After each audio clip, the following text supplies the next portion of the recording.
Today we're looking at the flagship devices of two top Korean manufacturers, and we're also going to learn that even though at first glance they might seem very different, they're actually incredibly alike. Hey, it's Joshua Vergara from Android Authority. What's going on, everybody? And this is the Samsung Galaxy S4 versus the LG Optimus G Pro. The differences and similarities definitely begin with the design. From a first glance, you'll see that the Optimus G Pro is quite larger than the Galaxy S4. While the S4 might span just about 5.3 inches tall, the Optimus G Pro takes on a profile much like the Samsung Galaxy Note 2 and gets almost up to 6 inches tall and is about a third of an inch wider. Once you get either phone in your hand and get past the size difference, these two phones end up being incredibly alike. The first thing you'll notice is the plastic material that both phones employ. Button layouts are very similar too. The only real difference is the Q button found above the volume rockers on the Optimus G Pro that can be programmed for a number of shortcuts. Obviously, the Optimus G Pro is much harder to handle with one hand than the Galaxy S4 due to its larger and heavier size. While the S4 is the best handling 5-inch screen device available right now, the G Pro is a 5.5-inch screen device definitely meant to be handled mostly by two hands. With such similar looks and button layouts, it really comes down to size here. Ultimately, if you want to keep the handling as easy as possible, then the Galaxy S4 is probably the one for you. Should you really want a bigger size though, then obviously you can go for the G Pro. But the device you choose will very likely be influenced by factors outside of just sheer design. And one of those factors will indeed be the displays. While there is a half-inch difference in the size of either screen, both sport about the same specifications. The Super AMOLED display of the Samsung Galaxy S4 is a 1080p display rated at 441 ppi. It is a great display with very saturated looks that complement the uber-colorful motif of Samsung's TouchWiz UI. It's no surprise that this is one of the best examples of how much fun you can have on a 5-inch display. With that in mind, however, imagine if that screen was even larger. The less saturated 5.5-inch True IPS display of the Optimus G Pro is also capable of 1080p resolution, but is instead rated for 401 ppi. This lowered pixel density is, honestly, a very small difference though.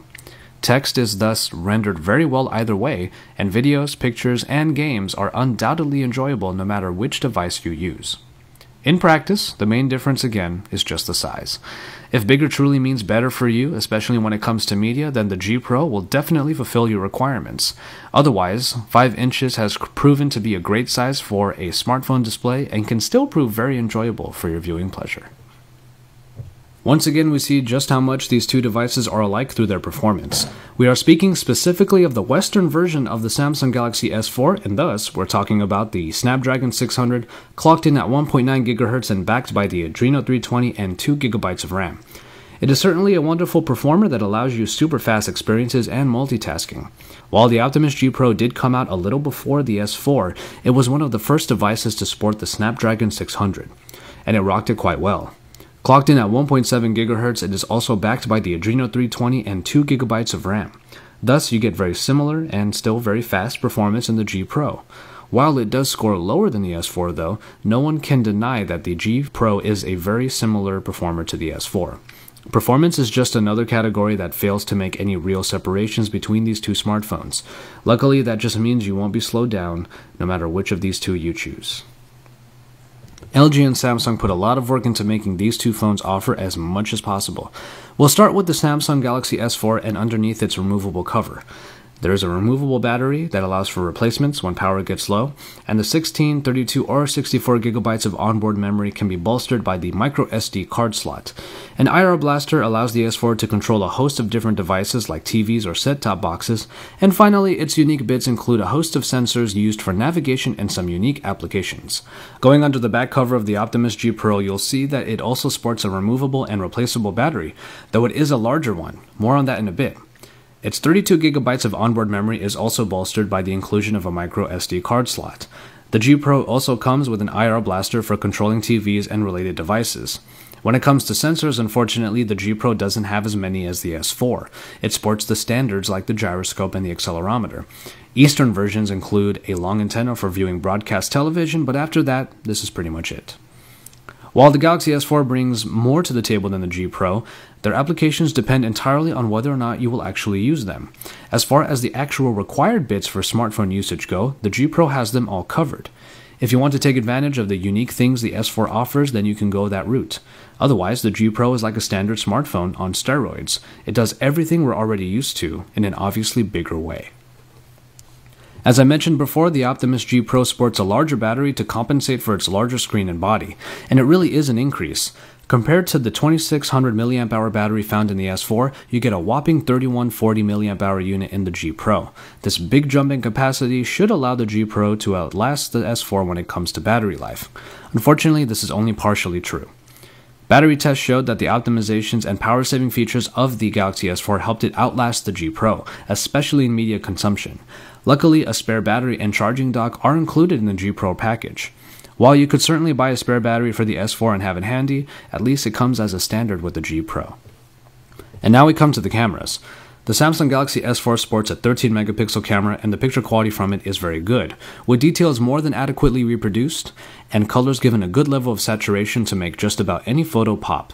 What the S4 offers most of is in the application itself, where many different modes can be used to make your smartphone photography more fun. There are drama and eraser modes for adding or subtracting subjects from your pictures, as well as dual recording modes that, to be fair, were first shown in the Optimus G Pro. Dual recording on the S4 does bring more borders and filters, however. Speaking of the Optimus G Pro's camera, its 13 megapixel optics also bring very good picture quality, though in this particular picture you can see that it does not manage a depth of field that the S4's did.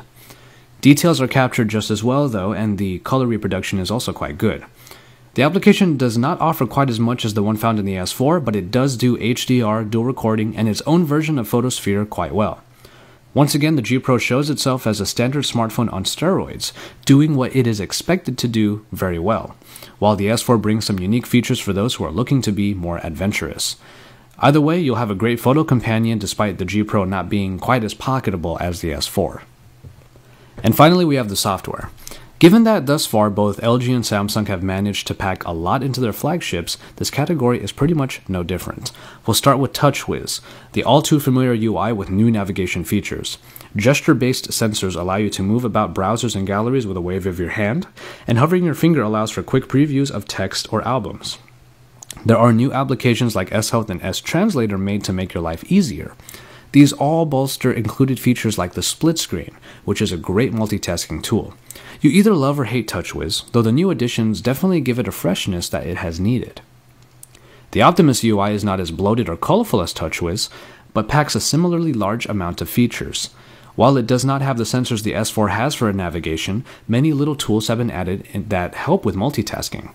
Q apps are small applications like Q Voice and Q Memo that you can put over your current workspace for quick small tasks. You can, for example, browse the internet in one and take notes in the other. The Q button at the top left of the device is another unique feature of the G Pro, which can be programmed as a shortcut for opening applications or Q apps. Ultimately, what the G Pro lacks in sensors for navigation is made up for in the Q button and the small overlay Q apps. You can't go wrong with multitasking or customizing your experience no matter which phone you get, so it comes down to whether or not the new ways of navigating in the S4 makes it more attractive to you. When looking at these phones unlocked, the larger Optimus G Pro comes with the larger price tag as it is found for close to $800 US. The Galaxy S4 on the other hand can be found for up to $700 US when unlocked. As far as contracts go, we'll use AT&T as our measure as both phones are found on that carrier and then both come in at $199 for 2-year contracts. And so, there you have it. These two phones offer the most and the best that their respective manufacturers have so far managed in the smartphone market. It's really hard to argue the main factors like display and performance because both phones give largely the same great experience. It comes down to software offerings and the sizes. The S4 does bring a few more unique features to the table, and its smaller size may be more appealing to general users. However, some really want the larger screen, and the G Pro handles typical smartphone usage with ease. In the end, it is up to you which phone will better complement your lifestyle. The takeaway here, though, is that Samsung's Galaxy Note 30 is on the way. With the Optimus G Pro crowding the space it once reigned over, we could be seeing great things from the next Note device. For all of the best Android coverage, stay tuned to Android Authority's YouTube channel. Remember to drop us a like, and then don't forget to subscribe. And then head over to AndroidAuthority.com because we're your source for all things Android.